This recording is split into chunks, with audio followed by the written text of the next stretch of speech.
Hi guys, good morning everyone. Today is Sunday and this is your vlogger for today. Pupunta tayo ngayon sa Calatagan, Batangas.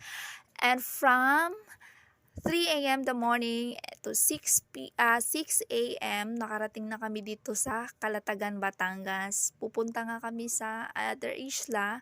Kaya hilang-hila na ng bangka ang aming cottage.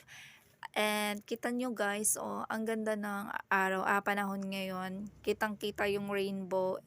So, sobrang excited ko. Naligo na ako guys. Kasi, ang sarap-sarap na talaga maligo. Ang ganda-ganda talaga ng panahon. And yung water is crystal na crystal. Blue na blue. As in, hindi kayo magsasawang pumunta dito guys.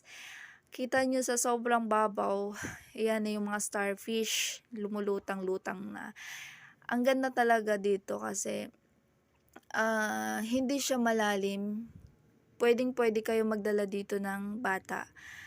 At yung entrance fee pala dito guys is yung motorcycle fee is nasa 30 pesos. Then pag 4 wheels naman is nasa 100 pesos.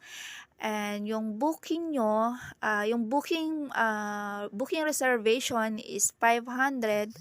Depende po sa promo nila kasi naka-promo yung kuha namin, nasa 3,500 po lahat for 10 packs po dito sa Calatagan, Batangas. And nag-enjoy talaga kami dito guys kasi minsan na kami gumala ng medyo malayo-layo din kasi from Manila to Batangas, almost 3 hours din yung biyahe namin papunta dito sa Calatagan. Medyo may kalayuan din siya pero maganda kasi nakagala kami ng ganun kalayo. And crystal na crystal din talaga guys yung water.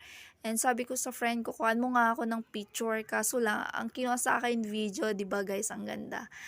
And ayan na nga, so sobrang excited ko, nagpa-picture ako. Pero iba yung kinuhaan. So grabe talaga guys, ang sama talaga ng ugali ng isa kong friend. Porket solo ako ngayon, wala akong jowang kasama. Solo kasi wala nga talaga, 'di ba, guys? And mas maganda yung mag-isa ka lang, walang stress, yung wala kang iniisip. May jowa ka nga pero stress ka naman, 'di ba? Mas maganda yung mas piliin mo yung wala. And this is my video for today and thank you for watching, guys. Bye-bye.